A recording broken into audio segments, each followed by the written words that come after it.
audience is going to love this, right? You've been creative. You found a way to take the content of your book and make it really apply to their audience. Your audience is going to love it. Here's a copy of it. It shows your authority and credibility. Hey, let's get on a call and let's see if there's a fit for us to do something together. That's it.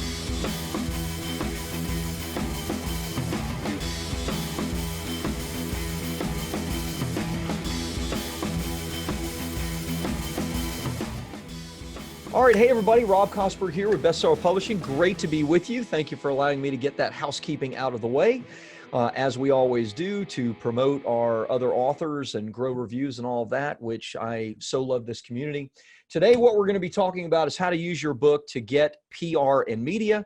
I'm going to give you 3 steps to use your book to get PR and media, which might be an oversimplified discussion, but believe me, it's not that difficult.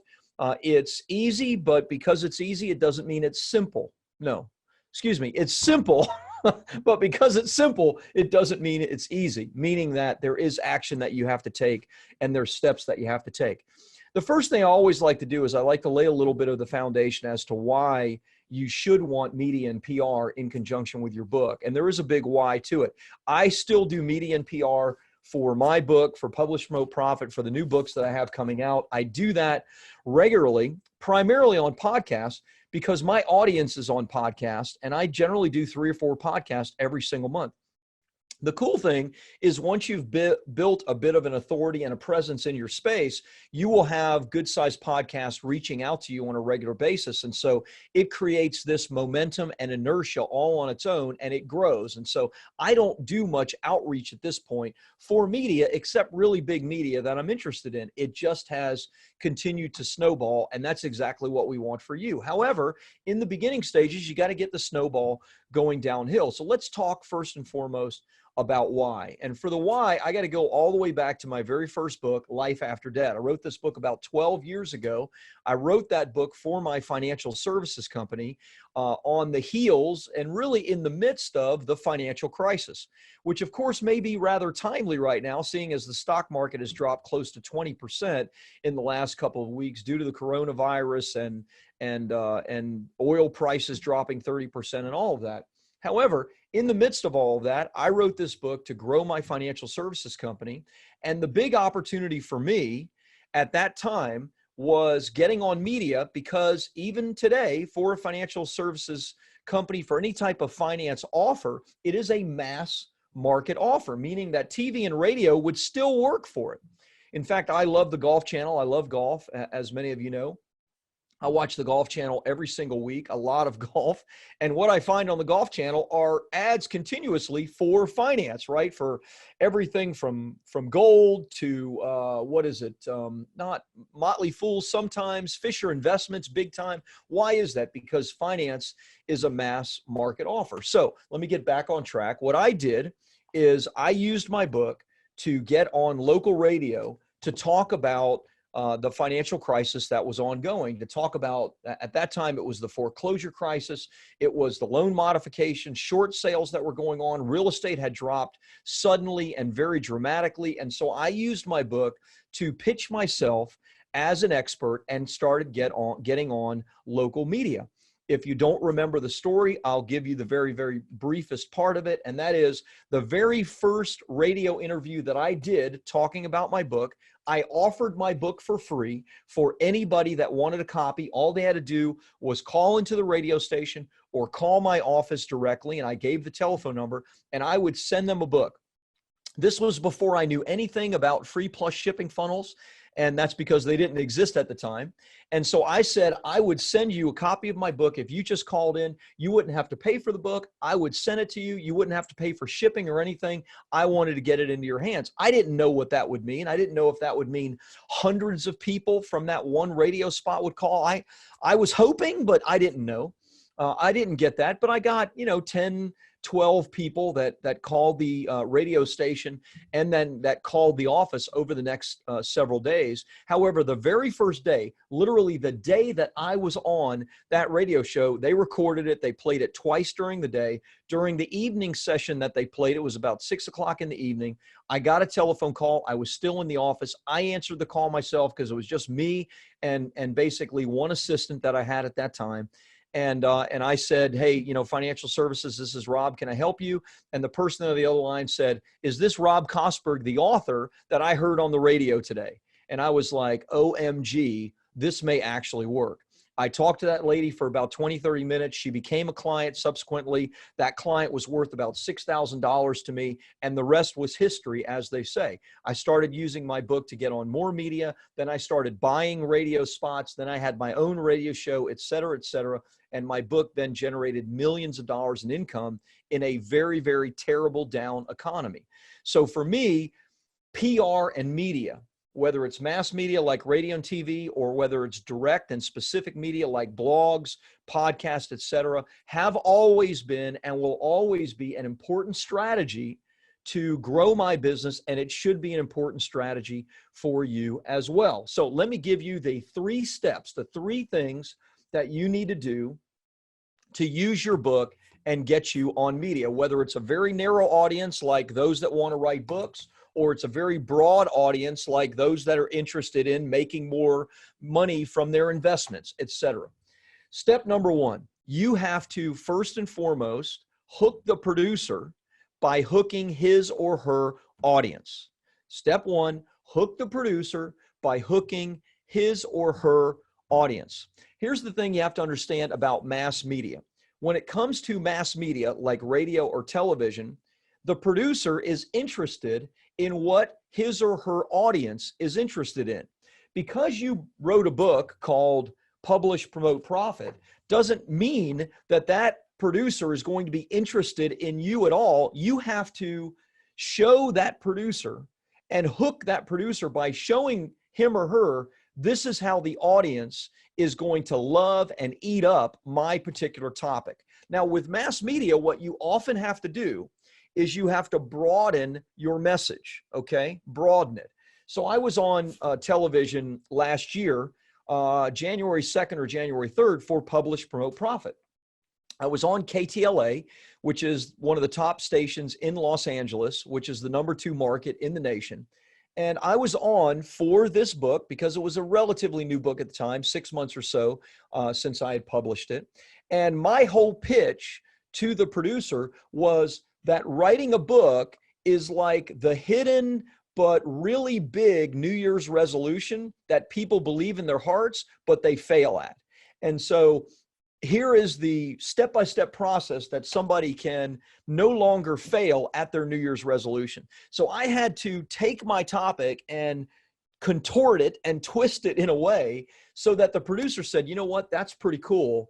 That's a neat idea. We're always talking about New Year's resolutions for weight loss or for fitness or for health goals, and that's certainly a big one. But here is a unique twist on it. Let's talk about how the big hidden New Year's resolution that people have is they want to write a book, and here's a way to actually finally get it done. So they had me on, and it was a great great segment. I still use it in my social media to show authority and credibility, right? Look at these, 8, 10 different times I've been on television. And I had 50 copies of this purchased during my segment on KTLA. Now, 50 isn't like a huge number. That wasn't the primary purpose for me being on. The primary purpose was for credibility and authority, but I couldn't get on until I found a way to show the producer that this will hook your audience. You have to do the exact same thing. So we always suggest to our clients, narrow your topic when you write your book, like write to a really specific audience. However, when it comes to mass media, radio and TV in particular, you have to broaden that. You have to take the real specific audience and you have to contort it in a way to show your producer, the producer of the show you want to be on, look, this particular subtopic within here is going to hook your people. They're interested in it, and here's my proof that they're interested in it. So step 1 is hook the producer because he or she makes the decision. and you hook them by showing them that this topic will hook their audience. Okay, that's step one.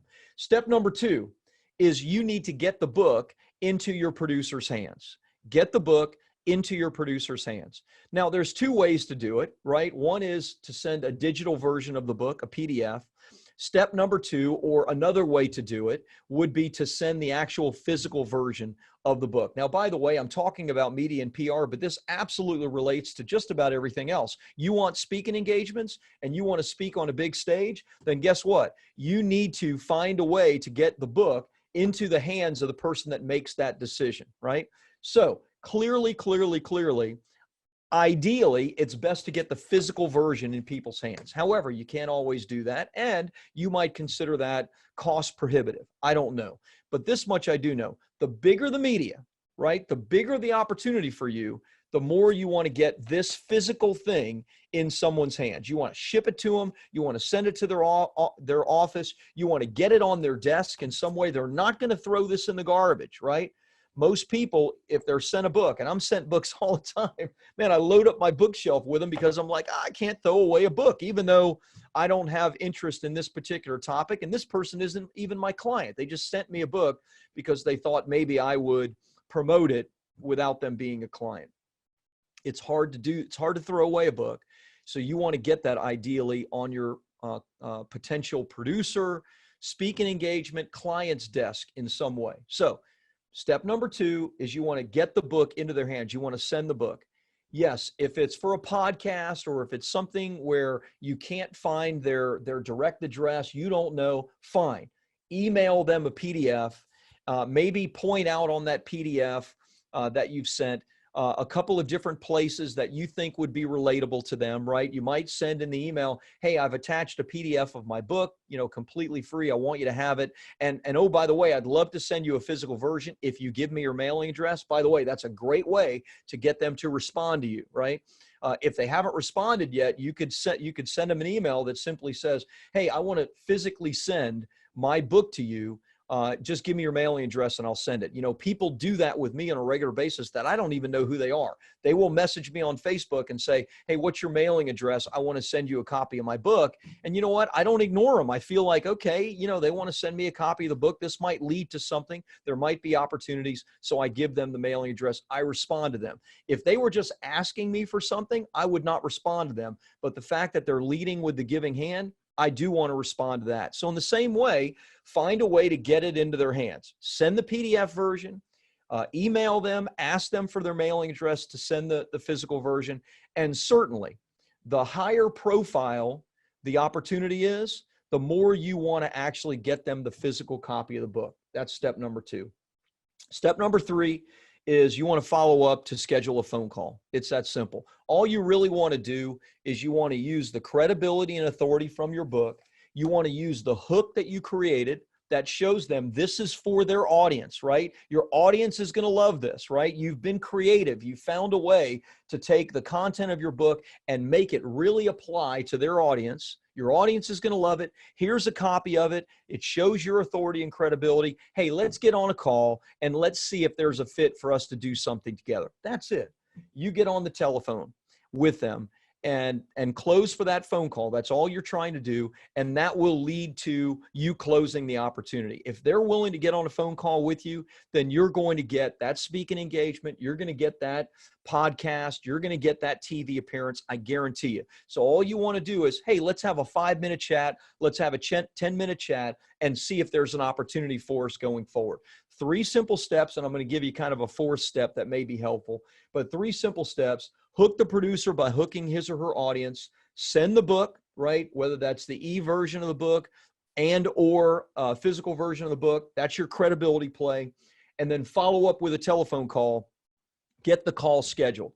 Now, if for some reason they've not replied to your email, let's say you cold emailed them and you've sent them a copy of the book, you've sent them a great hook, right, for their audience, but they have 100 emails a day for fill in the blank, Joe Rogan podcast, right? Everybody wants to be on it. They got 100 of these a day. They're ignoring it. Okay, great. So you're not able to follow up with a telephone call. So first step is lead with the giving hand. Say, hey, I want to ship you a physical version of the book. give me your mailing address and I'll send that. If they still haven't gotten back to you, then what you want to do via email is you want to send other authority pieces to them. Other authority pieces. Now, what are other authority pieces? Anything that you're in. If you've appeared on TV somewhere, send them a link, right? An image, the actual video of you on that 3 to 5 TV segment. If you appeared in a magazine, industry magazine or industry newspaper, or you were in the Wall Street Journal for something, send them a copy of that. Any other podcast you've been on that are authoritative podcasts, right? Comparatively speaking, send that to them. So you want to not just send your book, not just look for leading with the giving hand, getting a mailing address and shipping it. You might need to send other authority pieces. At some point, look, not everybody is going to respond to you, and that's totally fine. You don't need everyone to respond to you. All you need is a percentage of these people to respond to you, and it's going to work well for you. In fact, it will create this snowball effect, this inertia, this momentum, where people start coming to you for media and TV or media, podcasts, blogs, etc. You may get some type of recurring opportunity as an article writer for a certain blog, or recurring podcast episodes, etc. But it all starts with you working to build your credibility, to hook the audience, and then to start building that relationship. So these are the 3, let's call it 3.5 steps, right? That's the authoritative pieces at the end. These are the 3.5 steps to book yourself on PR, on media, on television, and even speaking engagements, etc. And I gave you the why, okay? It was the start of everything. It was the start of a multi-million-dollar business for me. It was the start of owning the airwaves, and I never would have gotten the opportunity had it not been for my first best-selling book, Life After Debt. So there you go. I'm Rob Kosberg with Bestseller Publishing. Thanks for being here. I hope this is really helpful. Leave a comment below. Let me know what your thoughts are, and we'll see you again next week. Hey, thanks so much for watching this video. Every week, we're posting tons more content to help you to publish, promote, and profit. So go ahead and subscribe now to the channel and click the bell icon to be notified whenever new content is available. And if you're interested in my latest book, Publish, Promote, Profit, just go to publishpromoteprofit.com.